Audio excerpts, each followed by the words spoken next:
Assalamualaikum warahmatullahi wabarakatuh. Baik, selamat siang Anda semua. Bagaimana kabarnya pada siang hari ini?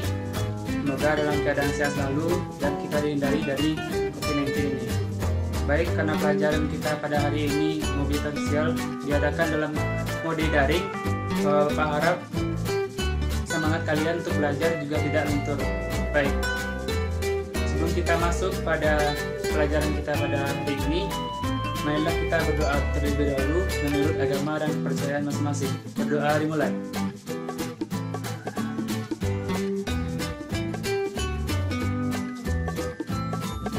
Selesai. Baik, untuk mengawali pelajaran kita pada hari ini, Bapak akan mengirimkan link absen dan presensi di komentar. Selain itu, sebelum memulai pelajaran pada hari ini, Bapak harap kalian membaca dan mencari-cari terlebih dahulu tentang materi kita agar pembahasan kita nantinya menyambung.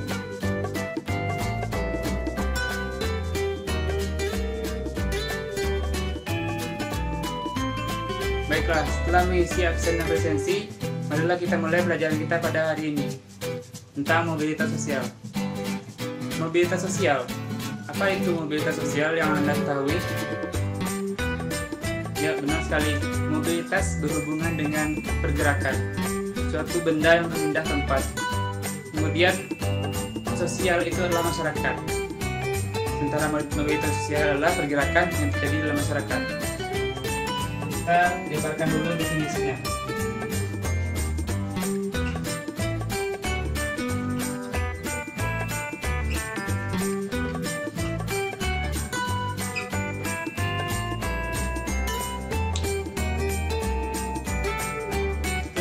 Menjabarkan definisi mobilitas sosial. Mobilitas berasal dari bahasa Latin, yaitu mobilio, yang artinya berpindah tempat. Dalam bahasa Indonesia, mobil juga artinya suatu kendaraan, yang mana kendaraan itu dapat bergerak dan berpindah tempat. Kemudian sosial. Sosial berasal dari kata socius. Dalam bahasa Yunani artinya sekelompok orang. Jadi, mobilitas sosial adalah pergerakan status sosial, kedudukan sosial yang ada dalam masyarakat. Selain itu, di dalam mobilitas sosial ini ada beberapa ahli yang berpendapat mengenai mobilitas sosial.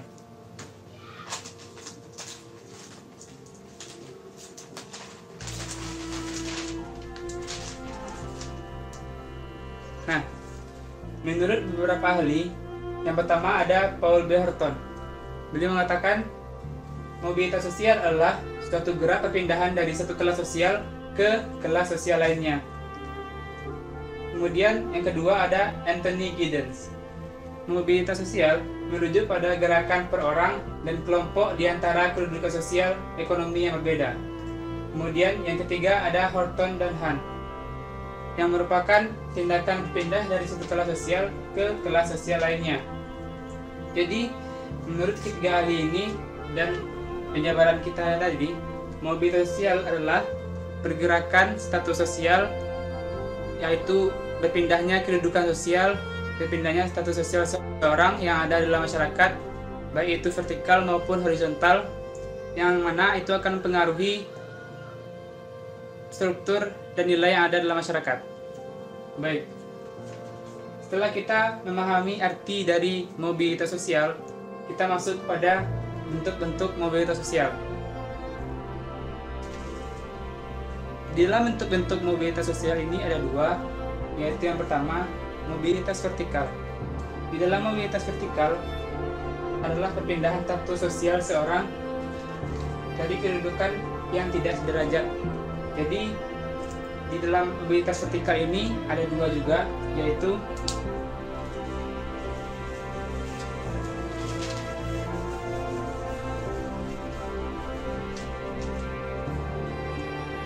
yang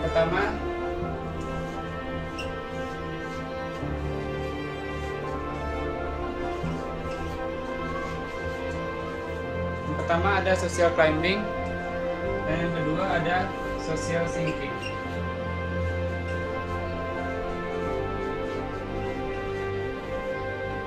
Nah, pengertian dari social climbing adalah pergerakan status sosial seorang dari status sosial yang rendah kepada status sosial yang tinggi. Nah, contohnya di sini adalah misalnya saja ada seorang karyawan yang bekerja dalam sebuah perusahaan. Yang awalnya dia hanya karyawan, kemudian karena dedikasinya dan pengabdiannya yang tinggi, dia diangkat menjadi seorang direktur. Disinilah terjadi social climbing.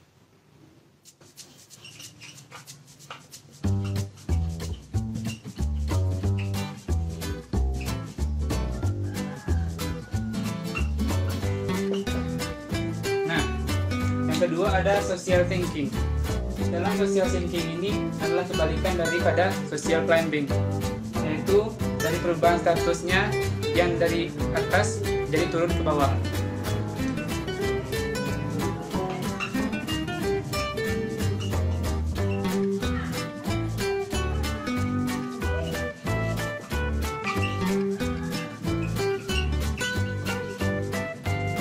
Nah, dari status yang tinggi rendah.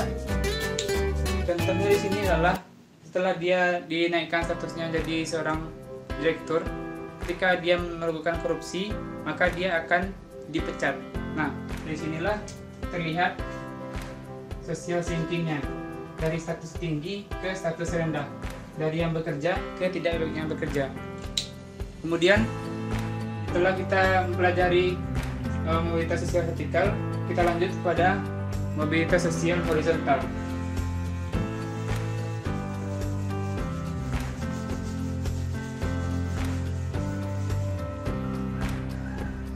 Nah, di dalam mobilitas sosial horizontal yaitu perpindahan status seseorang dari lapisan sosial yang sama. Jadi di sini hanya perubahan status yang jadi dan tidak terjadi perubahan kedudukan dan peran.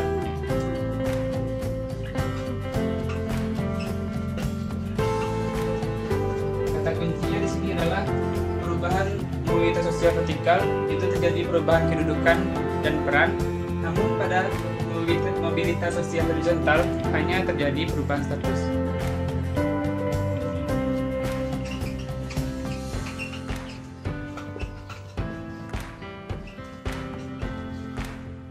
Perubahan status ini terjadi dalam suatu kelompok masyarakat, kemudian dia berpindah ke kelompok masyarakat yang lain sehingga statusnya berubah. Contohnya adalah seorang yang memiliki kewarganegaraan Aceh yang awalnya, kemudian dia berpindah ke negara Malaysia, maka dia akan mendapatkan status kewarganegaraan baru di sana. Nah, itulah yang disebut dengan perubahan mobilitas sosial horizontal.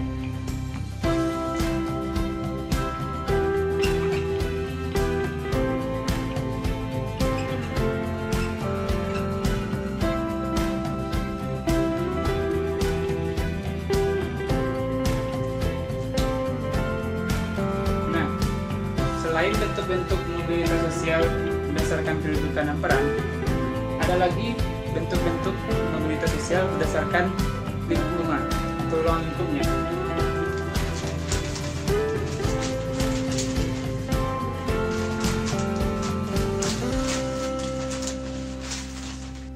Bentuk mobilitas berdasarkan ruang lingkup ada dua, yaitu mobilitas intragenerasi dan mobilitas antargenerasi. Mobilitas intragenerasi adalah mobilitas yang merujuk pada perubahan status sosial yang ada pada satu generasi saja. Misalnya dalam sebuah keluarga ada ayah, ibu, dan anak.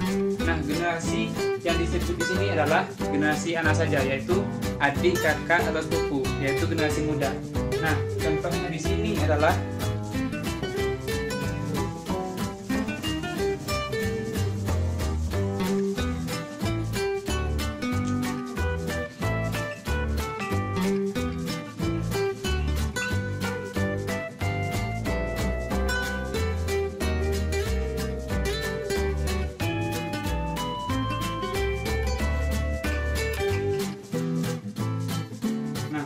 generasi artinya perubahan atau mobilitas sosial yang terjadi di dalam satu generasi.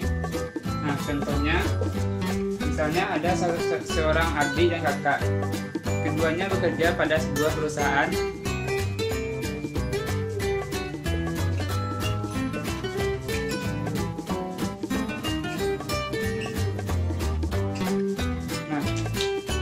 Aldi bekerja sebagai karyawan dan kakaknya adalah direktur.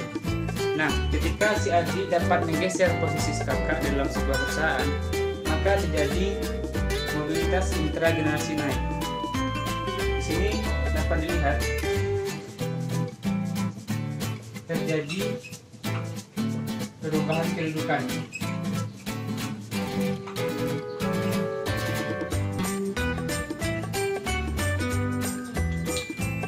Namun sebaliknya, ketika si adik atau si kakak turun posisinya menjadi karyawan ataupun gara-gara tertentu kasus dia menjadi dipecat dari perusahaan itu, maka terjadi yang namanya mobilitas intragenerasi turun.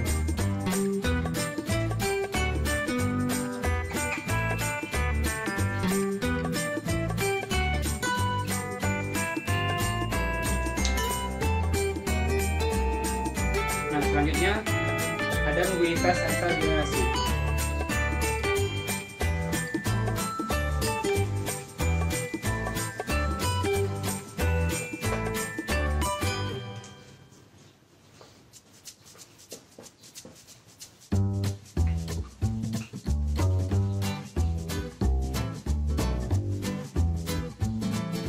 Di dalam mobilitas antar generasi, mobilitas sosial yang terjadi adalah terjadi di antara dua generasi. Yang dulunya misalnya ayah atau kakek itu bertukar posisi atau terjadi perubahan posisi antara ayah dan anak. Misalnya saja ayah yang dulunya berkuliah di universitas negeri yang ternama, kemudian di generasi anaknya dia tidak diterima di universitas negeri yang ternama itu, dan kemudian dia hanya diterima di universitas swasta. Nah, di sana terjadi perubahan mobilitas sosial antar generasi.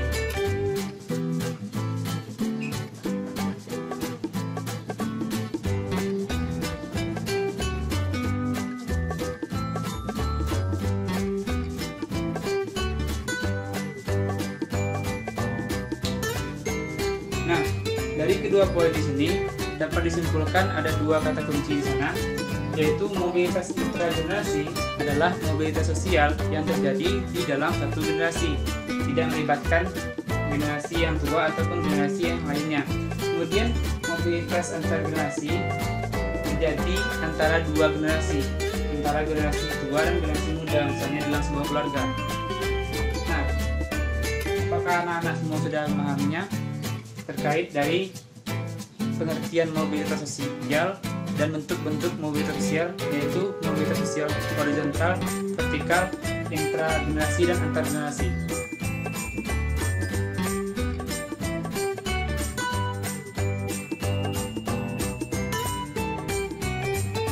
Baik, untuk memperdalam pemahaman saudara tentang materi ini, Bapak akan memberikan beberapa kasus dan kalian bisa menganalisa itu dan mengelompokkannya berdasarkan bentuk mobilitas yang sudah Bapak jelaskan tadi.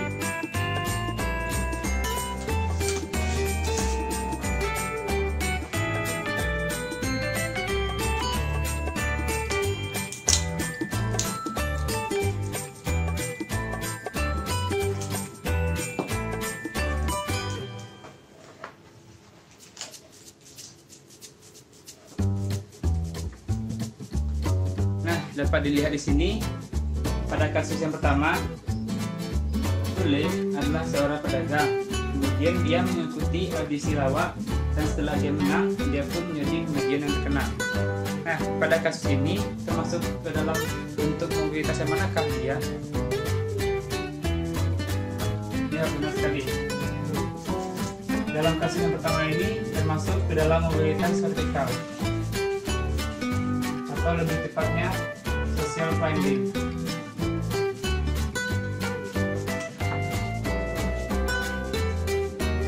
Mengapa disebut dengan social climbing? Karena berasal dari status yang rendah kemudian naik pada status yang lebih tinggi. Kemudian pada kasus yang kedua, Gayus bekerja sebagai PNS di kantor pajak. Namun karena dia korupsi, dia dipenjara dan diberhentikan dari pekerjaannya. Nah, pada kasus yang kedua ini, kira-kira masuk ke dalam bentuk mobilitas sosial yang mana? Ya, benar sekali. Dalam kasus yang kedua ini termasuk ke dalam mobilitas sosial vertikal juga, lebih tepatnya sosial sentrik.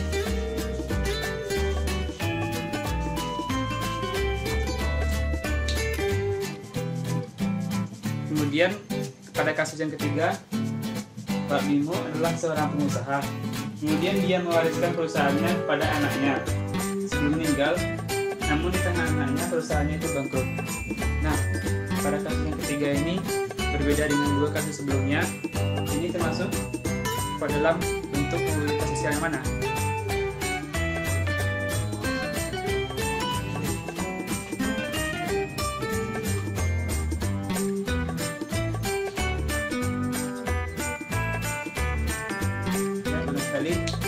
Masuk ke dalam mobilitas sosial intragenerasi, antar generasi maksudnya. Nah, karena disebut antar generasi dikarenakan terjadi dua interaksi antara dua generasi ini. Jadi perubahan antara keduanya di antara Pak Bimo dan anaknya. Nah, yang keempat, Andi dan Tony bekerja di perusahaan yang sama. Mereka adalah kakak adik, namun posisinya Andi sebagai direktur dan Tony sebagai karyawan biasa. Karena kerja keras, Tony bisa menggeser Andi sebagai direktur. Nah, ini termasuk ke dalam mobilitas sosial yang mana? Nah, benar sekali, masuk ke dalam mobilitas sosial intergenerasi. Karena posisi Andi dan Tony di sini adik kakak, maka mereka termasuk ke dalam generasi yang sama, sehingga bisa dikelompokkan ke dalam mobilitas sosial intergenerasi. Nah, kemudian ada faktor mendorong terjadinya mobilitas sosial. Setelah mobilitas sosial ini terjadi dalam masyarakat, apakah faktor yang menyebabkan dia menjadi cepat, menjadi terjadinya perubahan dalam status seseorang itu? Ada 6 poin di sini. Yaitu yang pertama, struktural. Pada poin yang pertama, faktor pendorong terjadinya mobilitas sosial struktural ini adalah struktur yang ada dalam suatu negara. Nah, Indonesia adalah negara yang menganut sistem demokrasi, yang dimana semua orang, semua warga negara berhak atau memiliki kesempatan yang sama untuk berpartisipasi dalam politik atau menaikkan status sosial mereka. Nah, di dalam faktor yang sama ini terdapat dua struktur. Yang pertama, struktur terbuka.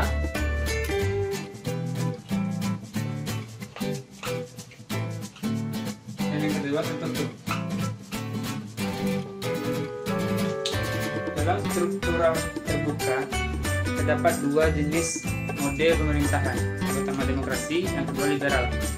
Kemudian dalam struktur yang tertutup ada dua juga sistem pemerintahan, yaitu kasta, atau yang kedua ada kapitalis. Nah, dalam kedua sistem ini struktur terbuka lebih ke arah cenderung mempercepat terjadinya mobilitas sosial di dalam masyarakat. Negara yang memakai sistem demokrasi contohnya adalah Indonesia. Sedangkan pada struktur tertutup itu akan cenderung untuk menghambat terjadinya mobilitas sosial. Contoh negaranya adalah India,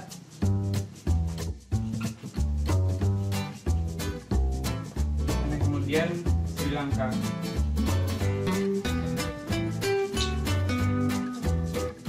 Nah, dalam penyebaran pertama ini murni disebabkan karena faktor struktur.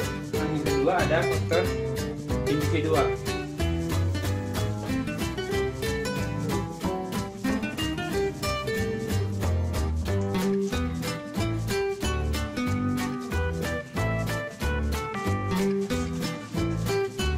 Di dalam faktor individual ini terdapat seorang individu. Jadi faktor individual disebabkan oleh dalam dirinya sendiri, yaitu usaha dia sendiri untuk merubah status sosial dia. Contoh kasusnya adalah misalnya ada seorang penjual bola yang awalnya dia hanya berprofesi sebagai penjual bola, namun karena kegigihan dan keunikan dia bisa meningkat menjadi pengusaha bola. Nah, itu disebut dengan faktor individual, karena dia sendiri yang menyebabkan diri dia naik statusnya dari yang rendah ke yang tinggi. Berlaku juga kepada misalnya ada keluarga miskin yang anak mereka berjuang untuk masuk TNI, dan kemudian dia terima. Nah, itu murni karena disebabkan oleh usaha dia sendiri. Nah, kemudian yang ketiga ada faktor sosial.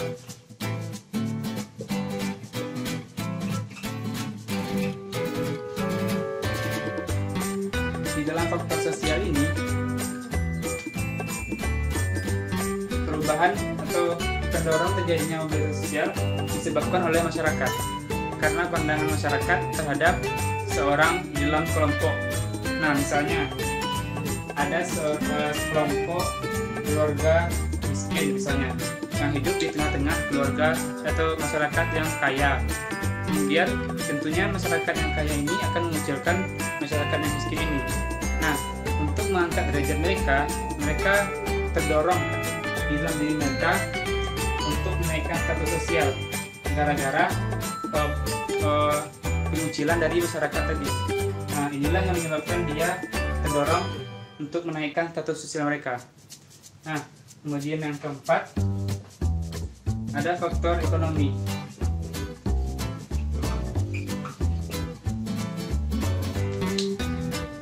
Di dalam faktor ekonomi ini berhubungan dengan pendidikan. Kenapa?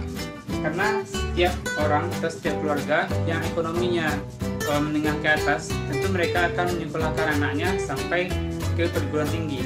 Nah, pendidikan itu sangat menentukan terjadinya mobilitas sosial, dikarenakan jikalau pendidikan dia tinggi, maka dia bisa dengan mudah menaikkan status sosial dia, karena dia memiliki ilmu, dia memiliki pengalaman dan memiliki jaringan.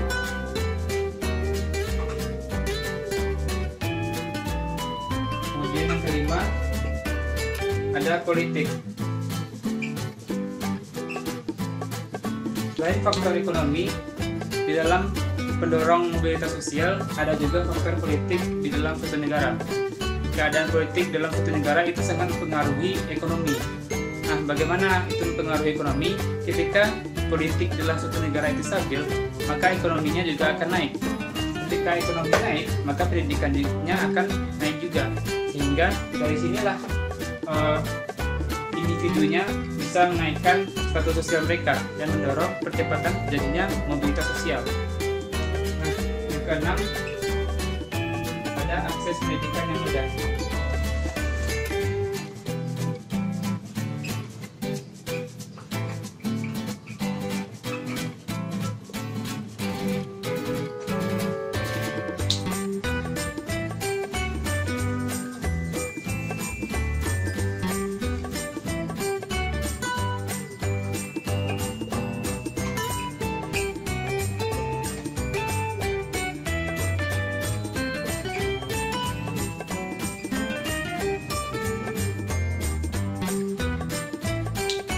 Pada poin yang ke-6 ini, seperti yang telah berhubungan dengan faktor pendorong lainnya, yaitu akses pendidikan yang mudah, itu akan meningkatkan taraf kehidupan masyarakat, karena mereka memiliki peluang untuk menaikkan status sosial karena memiliki ilmu untuk menaikkan status sosial mereka.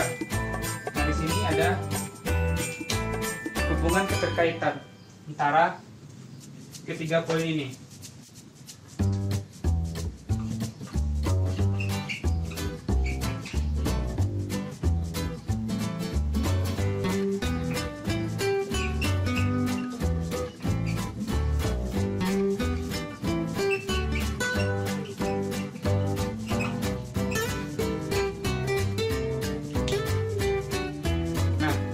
Tiga poin inilah yang menyebabkan terjadinya percepatan mobilitas sosial di dalam masyarakat.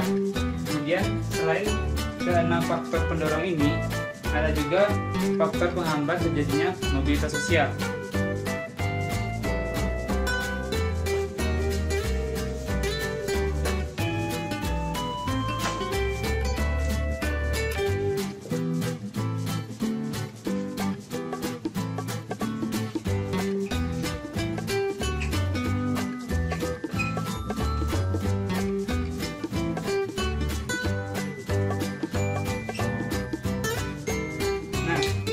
dikarenakan ekonomi, politik, dan akses pendidikan itu dapat menyebabkan terjadinya kecepatan pendidikan. Dikarenakan ketiga poin tersebut sangat mempengaruhi ketersediaan SDM dan skill yang diperlukan untuk bekerja. Nah, kedua faktor penghambat ini yaitu yang pertama ada kemiskinan.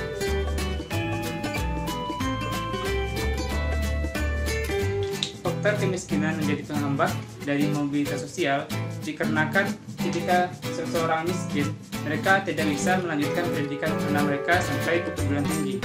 Maka dari itulah mereka menjadi stunting.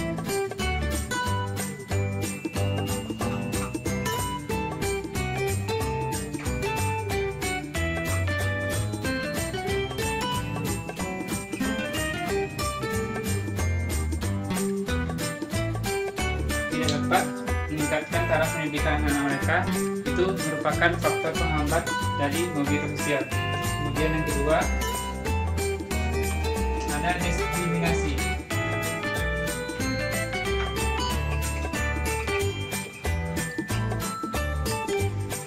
Pada faktor diskriminasi ini umumnya terjadi pada negara Amerika Serikat, karena di sana terjadinya rasial antara kulit hitam dan kulit putih.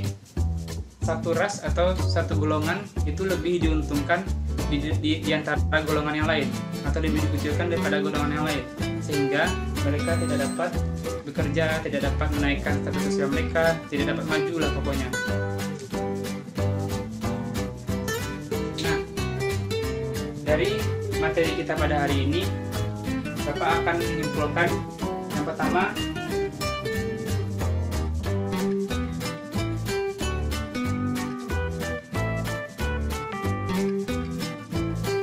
yang pertama definisi mobilitas sosial. Jadi yang kita dapatkan dari mobilitas sosial adalah perubahan kedudukan, status, dan peran yang terjadi di dalam masyarakat. Kemudian perubahan itu mempengaruhi struktur masyarakat.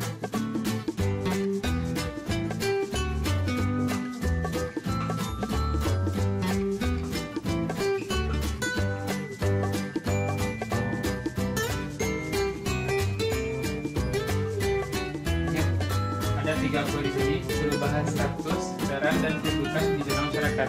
Nah, ketiga inilah yang menyebabkan terjadinya mobilitas sosial. Nah, kemudian yang kedua adalah bentuk mobilitas sosial.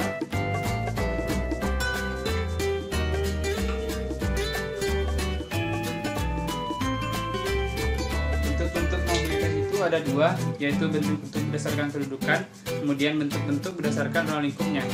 Yang berdasarkan kedudukan ada vertikal dan horizontal. Pada mobilitas sosial vertikal terjadi perubahan kedudukan dan peran. Itu yang perlu diingat. Pada perubahan mobilitas sosial vertikal terjadi perubahan kedudukan dan peran. Peran yang dari awalnya rendah atau kedudukan yang awalnya rendah kemudian naik kepada kedudukan yang lebih tinggi, ataupun sebaliknya. Kemudian pada mobilitas sosial horizontal terjadi perubahan status.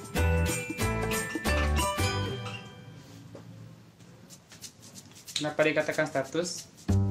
Karena perubahan sosial horizontal hanya fokus pada status sosial seorang di dalam masyarakat. Misalnya dia berada di suatu kelompok masyarakat Aceh, kemudian dia pindah pada negara Malaysia sehingga status kewarganegaraannya berubah. Nah, itu saja yang disebut dengan perubahan sosial horizontal. Kemudian lanjut kepada faktor pendorong dan faktor penghambat.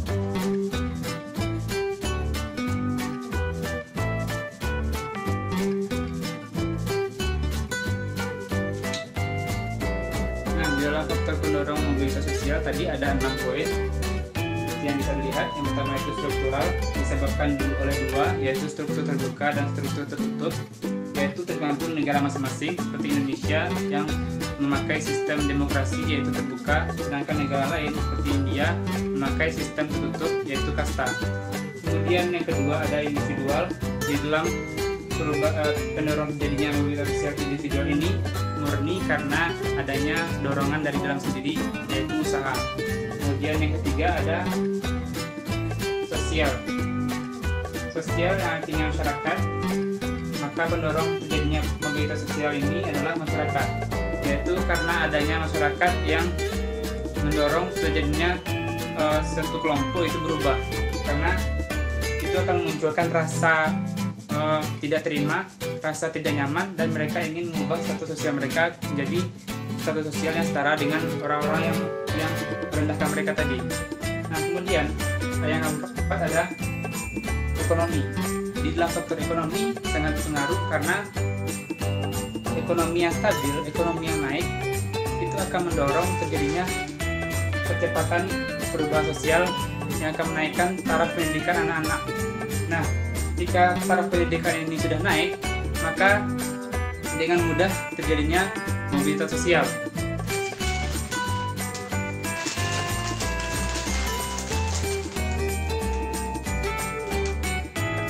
Nah, kemudian yang kelima ada politik. Seperti yang telah dijelaskan tadi, politik itu sangat mempengaruhi terjadinya mobilitas sosial, dikarenakan ketika politik dalam suatu negara stabil, maka ekonominya akan naik. Ketika taraf ekonomi sudah naik, maka orang-orang akan dengan mudah mencapai akses pendidikan. Nah, ketiga poin ini sangat mendorong terjadinya mobilitas sosial. Nah, kemudian yang keempat ada faktor penghambat.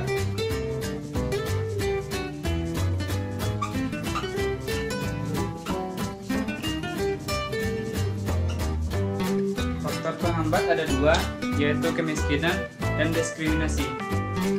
Faktor kemiskinan ini berhubungan juga dengan ketiga faktor pendorong tadi, yaitu karena tidak adanya uang, tidak adanya ekonomi yang stabil, maka anak-anak mereka tidak bisa melanjutkan pendidikannya kepada yang lebih tinggi, sehingga ketika dia tidak bisa melanjutkan pendidikannya, maka status sosial mereka juga akan susah atau sulit untuk naik, dikarenakan tidak ada ilmu untuk membuka usaha ataupun gelar untuk mendapatkan sebuah pekerjaan.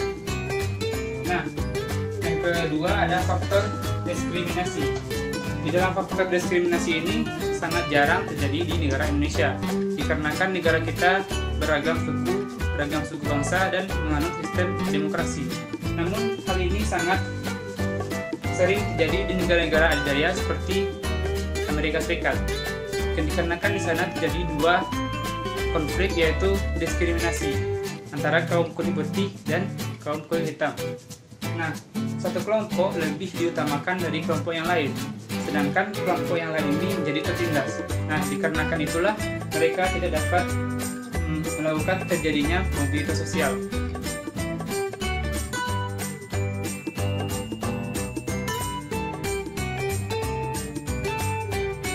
Nah, setelah kalian memahami keempat materi tadi, Bapak akan lebih mempertajam pengetahuan kalian dengan mengadakan kuis. Karena keterbatasan waktu, Bapak akan mengirim linknya nanti setelah live ini berlangsung, maka harap diisi dan dikerjakan. Nah, terkait hasilnya minggu depan akan kita bahas. Baik, Bapak tutup pada pelajaran pada siang hari ini. Kalau ada salah dan janggal, mohon maaf. Wabillahi taufiq wal hidayah. Assalamualaikum warahmatullahi wabarakatuh.